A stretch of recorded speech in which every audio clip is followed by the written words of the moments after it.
Bupati Pati kembali diperiksa KPK terkait kasus dugaan korupsi rel kereta api. KPK kembali memeriksa Bupati Pati Sudewo sebagai saksi terkait dugaan tindak pidana korupsi pembangunan dan pemeliharaan jalur kereta api di Jawa Tengah pada Direktorat Jenderal Perkeretaapian Kementerian Perhubungan tahun 2019-2022. Sudewo tiba di Gedung Merah Putih KPK Senin pagi pukul 9.42 waktu Indonesia Barat, didampingi 4 orang lainnya dan langsung masuk ke lobi. Pihak KPK belum merinci apa materi yang akan ditanyakan penyidik terkait perkara tersebut. Sebelumnya Sudewo diperiksa Rabu 27 Agustus lalu dan mengaku telah menjawab pertanyaan soal dugaan fee yang diterimanya dalam kasus ini ketika menjabat anggota DPR. Awalnya terdapat 10 tersangka dan kini berkembang menjadi 19 tersangka serta 1 korporasi, termasuk yang terbaru ASN di Kemenhub berinisial RS yang merupakan Ketua Pokja Proyek Pembangunan Jalur Ganda Kereta Api Solo Balapan Kadipiro.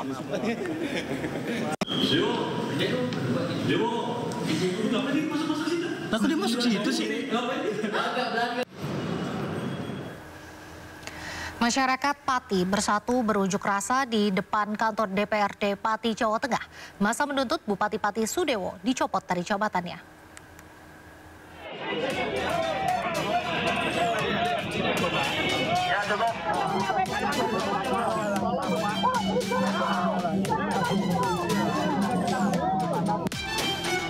Gelombang unjuk rasa warga Pati kian masif. Warga Pati beberapa kali menggelar unjuk rasa menuntut Bupati Pati Sudewo mundur dari jabatannya. Dengan membawa poster dan berbagai spanduk, mereka meminta agar Bupati Pati Sudewo lengser.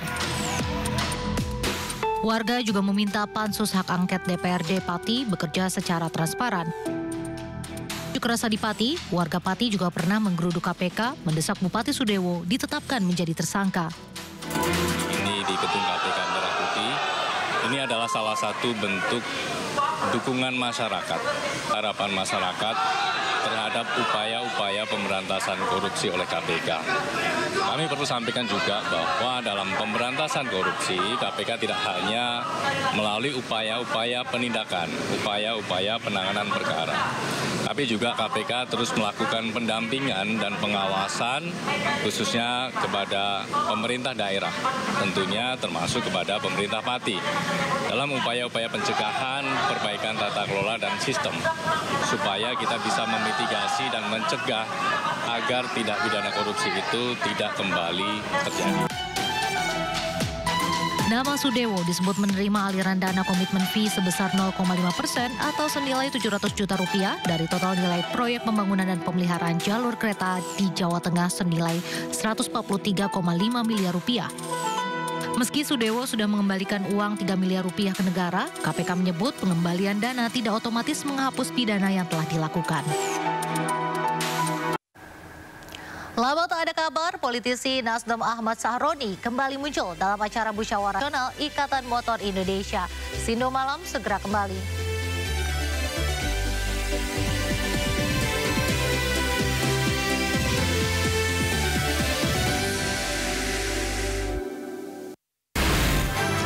Sumber berita aktual tersaji lengkap di sini. 7 pelaku dalam kasus Hezbollah meluncurkan belum tahu kini menjadi Sindo Today.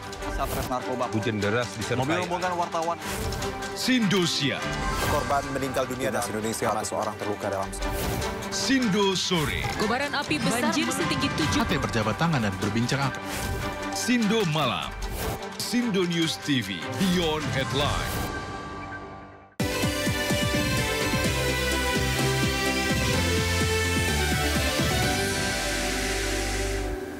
Kembali di Sindo Malam, pemirsa, ribuan buruh dari berbagai serikat pekerja menggelar unjuk rasa di depan gedung DPR RI Jakarta. Masa menyuarakan 3 tuntutan utama yang menjadi aspirasi kaum buruh. Dalam aksi yang digelar pagi tadi, para buruh mendesak pemerintah dan DPR segera mengambil langkah konkret dalam melindungi hak-hak pekerja di Indonesia. 3 tuntutan utama yang disuarakan adalah menegaskan supremasi sipil, mendesak DPR segera membentuk rancangan undang-undang ketenagakerjaan yang berpihak pada pekerja, dan ketiga, menghapus sistem kerja outsourcing, serta menolak kebijakan upah murah. Hanya lip service saja. Kita berjuang Pemirsa, warga NTB heboh dengan viralnya video kepala kantor wilayah Kementerian Agama NTB, Zamroni Aziz, yang melempar gagang mikrofon. Sikap Zamroni Aziz selaku pejabat publik dinilai netizen arogan. Inilah video yang berdurasi 28 detik memperlihatkan Kakanwil Menak wilayah NTB yang emosi melempar gagang mikrofon saat melantik Kakanmenak Kabupaten Dompu. Belum jelas mengapa Kakanwil Zamroni Aziz melakukan hal tersebut, namun netizen terlanjur mengecam sikap tersebut. Menanggapi videonya, Zamroni Aziz langsung mengklarifikasi bahwa video sudah dipotong atau diedit. Meski begitu, ia menyampaikan permintaan maaf secara terbuka.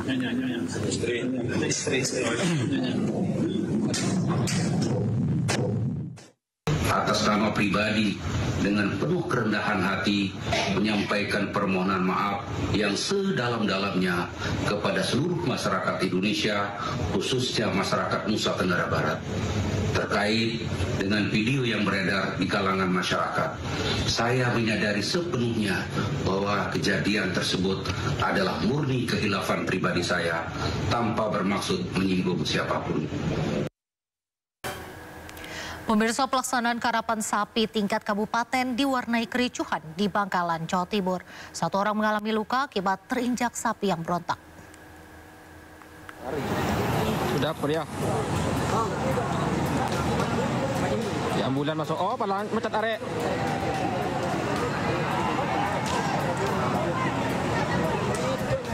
Suasana meriah penyelenggaraan karapan sapi di Stadion Muhammad Nur Bangkalan, Jawa Timur berubah ricuh. Sejumlah orang terlihat bertikai di garis start saat dua pasang sapi karapan sedang bersiap memulai perlombaan. Kondisi makin terlihat mencekam saat beberapa orang di antaranya mengeluarkan senjata tajam jenis celurit. Keributan diduga karena salah paham terkait garis start sehingga memicu pertengkaran antar dua pendukung. Kericuhan berhasil diredam setelah para tokoh masyarakat turun langsung ke lapangan dan menengahi keributan antar kedua pihak. Satu orang alami luka akibat terinjak sapi yang berusaha berontak di garis start. Ya, mungkin salah paham saja, mungkin ada kesalahpahaman saja di situ. Itu di garis start, Mas? Di garis start, dan itu setelah itu berapa menit ya, 1 menit 2 menit mungkin itu kejadian itu, dan sudah terkendali semua gitu.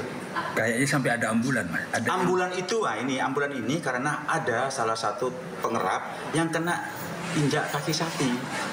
Ya, bukan insiden kena sajam atau apa, itu karena ada salah satu orang, ya mungkin tokoh kerap di situ, kena injak kakinya sapi sampai jarinya katanya putus itu. Informasinya begitu, makanya ambulan dipanggil. Pelaksanaan karapan sapi di Stadion Muhammad Nur Bangkalan ini merupakan karapan sapi penyisihan tingkat kabupaten. Panitia penyelenggara pun memastikan pelaksanaan karapan sapi tersebut tetap terlaksana hingga tuntas meski sempat diwarnai kericuhan.